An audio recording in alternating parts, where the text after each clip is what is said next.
Hi everyone. Okay, I'm going to start with a picture of what a bank reconciliation looks like. Okay, and then I'm going to walk through it step by step as to how they came up with what they came up with, and then we're going to start at the beginning. I always find it so much easier when you know what you're aiming for. So this is what we're working towards, being able to create this.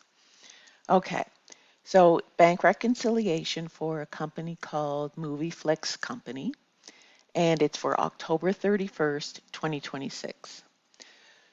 So again, the reason for a bank reconciliation is because right now we, the company, have two balances in our bank account. Okay, or sorry, in our bank. Hi everyone. Okay, so now we're going to start talking about bank reconciliations. And I decided to start at the end. Okay, so this is what we're looking to create. It's a bank reconciliation for a company called MovieFlix Company for October 31st, 2026. So we've got two different balances for our bank, considering, depending on where we look. One, if we look at our company's T account, we're going to have this book balance right here. Okay, the 1404.58. But if we go online and print off our bank statement from our actual bank, it's going to tell us that we have $2,050. Well, which one is right? Honestly, neither one of them's right. Because if you look at your T account for the month, your cash T account with all the details in it, so maybe a general ledger would be better because it has more detail, more description of what's going on, and you print off your actual bank statement and you look at the two of them together, there's going to be some things on one that aren't on the other. Okay, and that's what we're trying to reconcile, figure out what's going on. So, for example, I'm going to walk through this and then again, we're going to start at the beginning. But after close examination of both our general ledger, our cash T account and all the details that happened in there, and our bank statement for the month and everything that happened there, then we can see that there's a deposit that we, the company, made to the bank and recorded it in our computer system.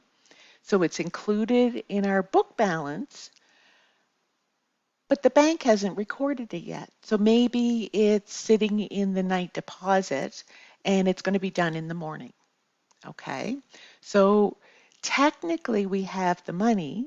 So in order to reconcile our bank balances, we're going to say, yes, this is going to be added to our actual bank statement.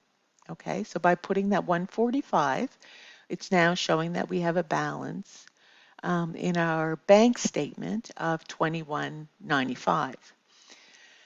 Then again, on closer examination, we wrote a bunch of checks to our suppliers. We put them in envelopes, we put them in the mail, but not all of our suppliers have received them yet and cashed them.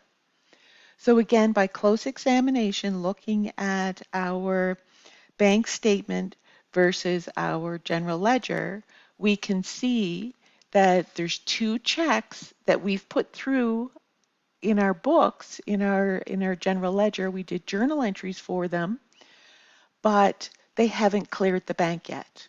Okay, and that would be check number 124 for a balance of 150 and check number 126 with a balance of 200. So once our suppliers cash those checks, then $350 more is going to come out of our bank account. Okay, so this is how much is in our bank account after we put that deposit in or know that the deposit's going in. So these are what is called timing differences. We've recorded them in our books by doing journal entries, but they haven't cleared the bank yet. Okay, so it's called a timing difference. So once a little bit of time passes and the bank shows that they received this deposit, and a little bit more time passes and our suppliers cash those checks, So we'll take off another 350, so it's showing the adjusted bank balance of 1,845. Okay. So what we've done so far is look at our books and see what's not gone through the bank yet. Okay, so now there's probably stuff that has gone through our bank statement that we haven't recorded yet. Okay, so one example would be this one here. Okay, so after examination, we've seen that we have collected, or the bank, somebody has deposited $485 into our bank account. Okay, so it was probably a customer and they did an electronic funds transfer, and we collected the $500 minus a collection fee of $15. Okay, so that's money going in that we have to do a journal entry for to get it in our books. But for now, we're just going to write it here to show that we're adding it. Okay.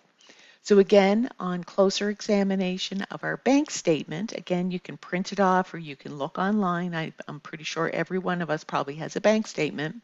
It's showing that the bank gave us $8.42 for interest. Okay, so we must have had a pretty good balance in there if we're earning $8.42.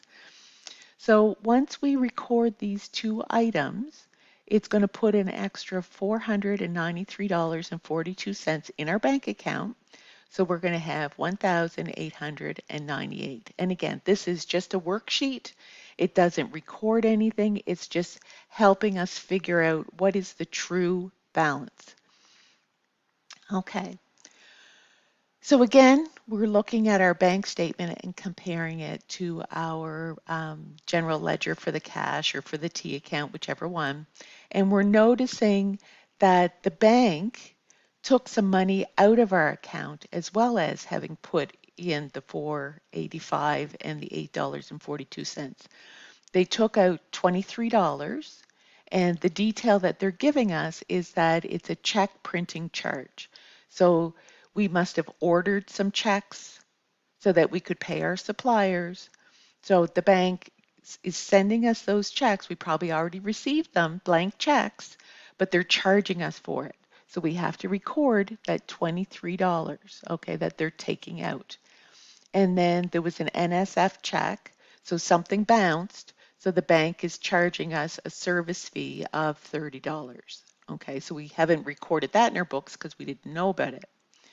So those two added together is $53. So that money has to come off the $18.98. So that's giving us an adjusted book balance of $1,845, which balances with our bank statement balance. So now we know exactly the differences that why our two balances, our bank statement balance and our book balance, don't match. But after all of these differences, they will. So what we, the company, is going to do is create journal entries to record that 485, the 842, the 23, and the 30. And we're going to date our journal entries October 31st. So then for our end of balance for October 31st, if after we do those journal entries, we looked at our T account again, or even our balance in our trial balance after recording everything, it's going to show 1,845. Okay. Now, the bank statement, as you saw, there's three differences. We can't create journal entries to change what the bank is saying. So again, it's a timing difference, and we have to wait patiently for them to record it. So what we do is just keep an eye on our bank statement and make sure that those three items go through. Hope this helps to give you the initial overview of the bank reconciliation and what a bank reconciliation is. So now I'm going to create another video going through more detail so that you can see what a bank statement looks like and what our book balance looks like, so we can start comparing the two. Hope this helps. Thanks, everyone.